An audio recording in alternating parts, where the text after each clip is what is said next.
അതെ, ഈ വരുന്ന 28, 29 ദിവസങ്ങളിൽ നമ്മളുടെ ഓണ സെലിബ്രേഷൻ്റെ ഡേറ്റ് നമ്മൾ ഫിക്സ് ചെയ്തിട്ടുണ്ട്. അപ്പം നമ്മളുടെ ക്ലാസ്സിൽ നിന്ന് എല്ലാവരും എല്ലാ പ്രോഗ്രാമിനും പങ്കെടുക്കണം. അതിൻ്റെ കാര്യങ്ങളൊക്കെ നോട്ടീസ് ബോർഡിൽ കൊടുത്തിട്ടുണ്ട്. അപ്പോൾ എല്ലാവരും എല്ലാ പ്രോഗ്രാമിനും പങ്കെടുക്കുക, നന്നായി പ്രാക്ടീസ് ചെയ്ത് സ്റ്റേജിൽ കയറുക. അപ്പോൾ ഓക്കെ.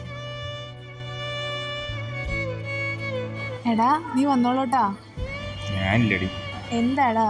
അതല്ലടി, പിള്ളേരൊന്നും ഒരു വൈബില്ല, ആകെ മൊത്തത്തിലൊരു ശോക, വരാനും തോന്നുന്നില്ല. വൈബൊക്കെ നമ്മളുണ്ടാക്കണല്ലേ, നീ വായോ, നമുക്ക് നോക്കാം. നമുക്കവിടെ ഇരുന്നാലോ? ശരിക്കും നീ അതുകൊണ്ടാണോ വരാത്തത്? അത് മാത്രല്ലടി, ഒരുപാട് പ്രശ്നങ്ങളുണ്ട്. വീട്ടിലെ സീൻ, ജോലിയുടെ ടെൻഷൻ, അങ്ങനെ ഒരുപാട്.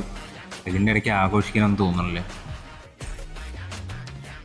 മക്കളെ, നിങ്ങൾ പറയണതൊക്കെ ഞാൻ കേട്ടു. നിങ്ങൾ പോയി വൈബാക്ക് മക്കളെ. ഇതൊക്കെ താനാരാ? മാവേലിയോ? എന്റെ പൊന്നു ചേട്ടാ, അല്ലെങ്കിൽ തന്നെ തലയ്ക്ക് പ്രാന്ത് പിടിച്ച് നിൽക്കാം. ഒന്ന് പോയി തരൂ. ഒരു മിനിറ്റ്.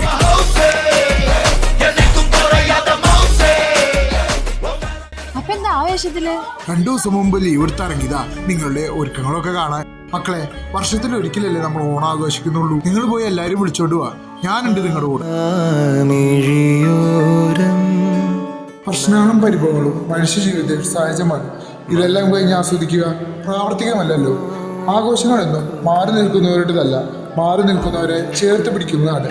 ഇന്ന് നിങ്ങൾ ആസ്വദിക്കുന്ന ചെറിയ സന്തോഷങ്ങളാണ് നാളെ നിങ്ങളുടെ മനസ്സിനെ നിറയ്ക്കുന്നത്. നിങ്ങളുടെ ഹൃദയത്തിൽ നിന്നും ഒരിക്കലെങ്കിലും ചിരി തെളിയുകയാണെങ്കിൽ അതാണ് എൻ്റെ വരവിൻ്റെ ലക്ഷ്യം എന്ന് നിങ്ങളുടെ സ്വന്തം മാവേലി.